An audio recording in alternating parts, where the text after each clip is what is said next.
Di sini saya akan menerangkan tentang pengertian wakalah dan dasar hukum akad wakalah. Yang pertama, pengertian wakalah. Wakalah menurut bahasa bermakna tawukil, yaitu menyerahkan, mewakilkan, dan menjaga.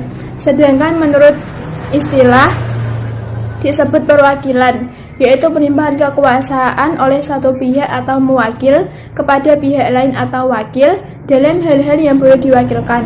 Atas jasanya, maka penerima kekuasaan dapat meminta imbalan tertentu dari pemberi amanah.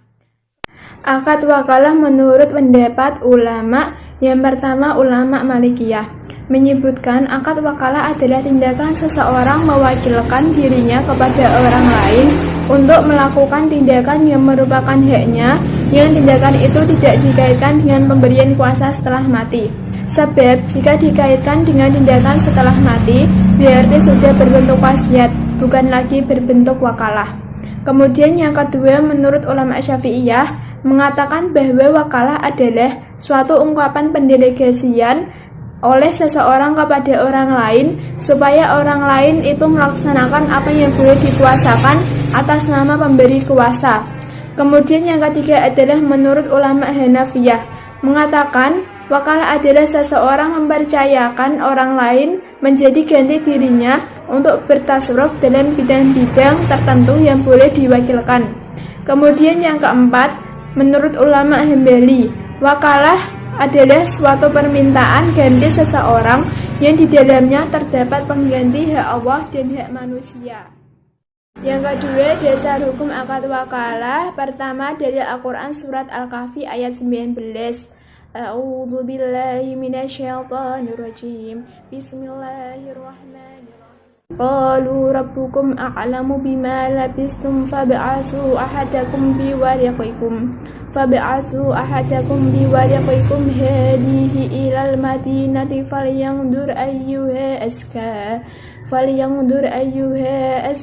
ta'aman falyatikum birizqin minhu waliyatalattaf wala yush'iranna bikum ahada. Artinya, kata yang lain, Tuhan kamu lebih mengetahui berapa lamanya kamu berada di sini. Maka suruhlah salah seorang di antara kamu untuk pergi ke kota dengan membawa uang perakmu ini, dan hendaklah dia lihat manakah makanan yang lebih baik. Maka hendaklah ia membawa makanan ini untukmu, dan hendaklah ia berlaku lemah lembut, dan janganlah sekali-kali menceritakan halmu kepada seorang pun. Dalam ayat ini, perintah untuk wakalah adalah pada arti maka suruhlah salah seorang di antara kamu untuk pergi ke kota. Dalam hal tersebut, memerintahkan untuk seseorang mewakilkan pergi ke kota untuk membeli makanan yang lebih baik. Kemudian dasar yang kedua adalah dasar hadis Nabi, yang artinya bahwasanya Rasulullah mewakilkan kepada Abu Rafi dan seorang Ansor untuk mewakilinya mengawini Maimunah binti Harisah. Dalam kehidupan sehari-hari, Rasulullah telah mewakilkan kepada orang lain untuk urusan, di antaranya untuk membayar utang, mewakilkan penetapan hak dan pembayarannya, mewakilkan pengurusan unta, membagi kandang hewan, dan lain sebagainya.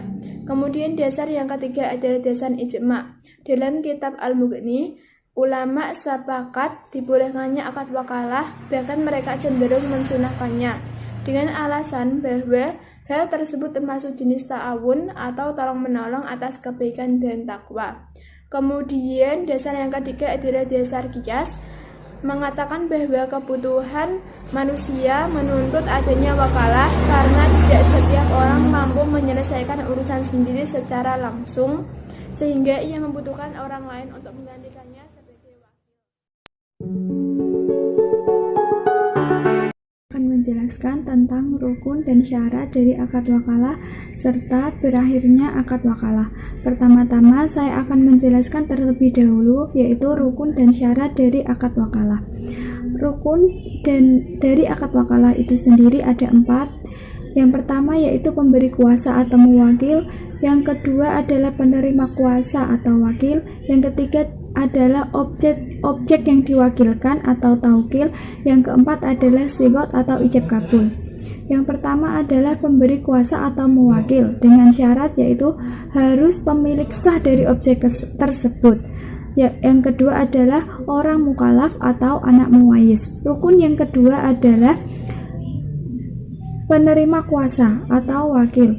Seorang wakil harus memiliki syarat yaitu satu, cakap dalam hukum. Yang kedua adalah tidak hilang akal, artinya sehat.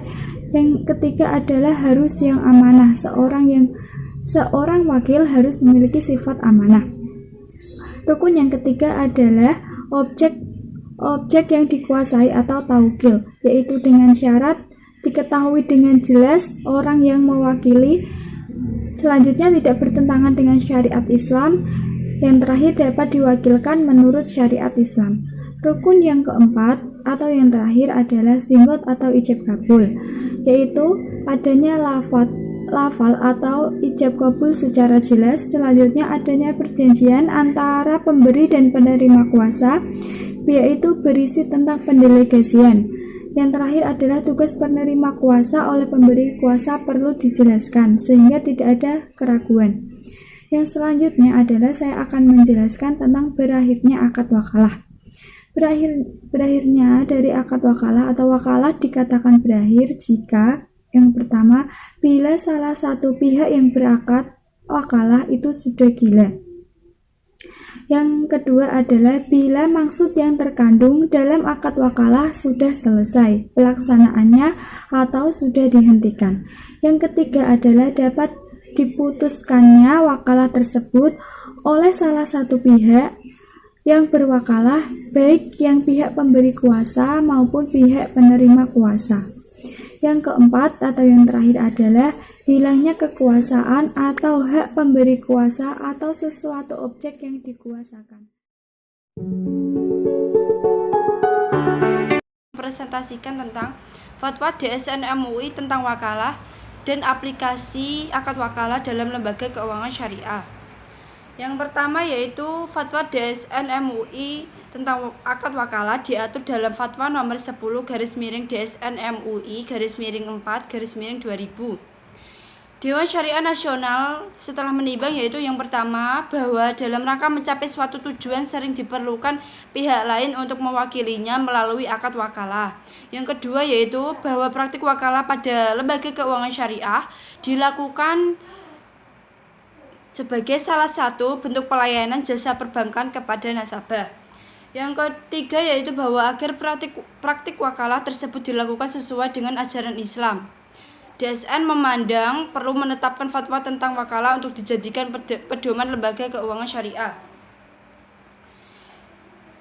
Selanjutnya yaitu fatwa DSN MUI memutuskan yang pertama ketentuan tentang wakalah. Yang pertama yaitu pernyataan ijab dan kabul. Yang kedua yaitu wakalah dengan imbalan bersifat mengikat dan tidak boleh dibatalkan secara sepihak. Selanjutnya yaitu rukun dan syarat wakalah. Yang pertama yaitu syarat muwakil. Yang pertama pemilik sah dan orang mukallaf atau anak mumayyiz dalam batas-batas tertentu. Yang kedua yaitu syarat-syarat wakil. Yang pertama yaitu cakap hukum, dapat mengerjakan tugas yang diwakilkan kepadanya. Yang ketiga yaitu wakil adalah orang yang diberi amanat. Yang ketiga yaitu hal-hal yang diwakilkan. Yang pertama yaitu diketahui dengan jelas oleh orang yang mewakili. Yang kedua yaitu tidak bertentangan dengan syariah Islam. Yang ketiga dapat diwakilkan menurut syariah Islam. Keputusan yang ketiga yaitu jika salah satu pihak tidak menunaikan kewajibannya atau jika terjadi perselisihan di antara para pihak, maka penyelesaiannya yaitu dilakukan melalui badan arbitrasi syariah setelah tidak tercapai kesepakatan melalui musyawarah. Yang selanjutnya yaitu aplikasi akad wakalah dalam lembaga keuangan syariah. Yang pertama yaitu letter of credit. Letter of credit ini yaitu suatu instrumen pembayaran yang berisi tentang perjanjian bersyarat yang dikeluarkan oleh bank atas permintaan importir agar pesanan barangnya dipenuhi oleh eksportir. Letter of credit ini dibagi menjadi dua bentuk, yaitu letter of credit impor syariah dan yang kedua yaitu Letter of Credit Ekspor Syariah. Letter of Credit Impor Syariah ini surat pernyataan akan membayar kepada eksportir yang diterbitkan oleh bank untuk kepentingan importir dengan pemenuhan persyaratan tertentu sesuai dengan prinsip syariah. Yang kedua yaitu Letter of Credit Ekspor Syariah, yaitu surat pernyataan akan membayar kepada eksportir yang diterbitkan oleh bank untuk memfasilitasi perdagangan ekspor dengan pemenuhan persyaratan tertentu sesuai dengan prinsip syariah. Yang kedua yaitu asuransi syariah. Dalam akad wakalah bi ujroh pada asuransi syariah didefinisikan dengan pemberian kuasa dari peserta kepada perusahaan asuransi untuk mengelola dana peserta dengan imbalan pemberian ujroh atau fee. Hal ini berarti bahwa peserta asuransi bertindak sebagai mewakil, sedangkan perusahaan asuransi bertindak sebagai wakil. Sedangkan yang termasuk taukil di asuransi syariah yaitu kegiatan administrasi, pengelolaan data, pembayaran klaim, underwriting, pengelolaan portofolio risiko, pemasaran dan investasi. Yang ketiga yaitu transfer uang. Dalam proses implementasi akad wakalah, dalam produk diawali dengan permintaan nasabah sebagai mewakil kepada bank syariah sebagai wakil untuk mentransfer sejumlah uang kepada rekening orang lain. Oleh karena itu, bank telah melakukan sebuah jasa, maka bank berhak mendapatkan fee atau ujroh. Yang keempat yaitu reksadana syariah. Akad wakalah di reksadana syariah yaitu pemodal memberikan mandat kepada manajer investasi untuk melakukan investasi bagi kepentingan sesuai dengan ketentuan yang tercantum dalam prospektus. Dengan demikian dapat diketahui bahwa pemilik modal menempati posisi sebagai mewakil dan manajer investasi menempati posisi sebagai wakil.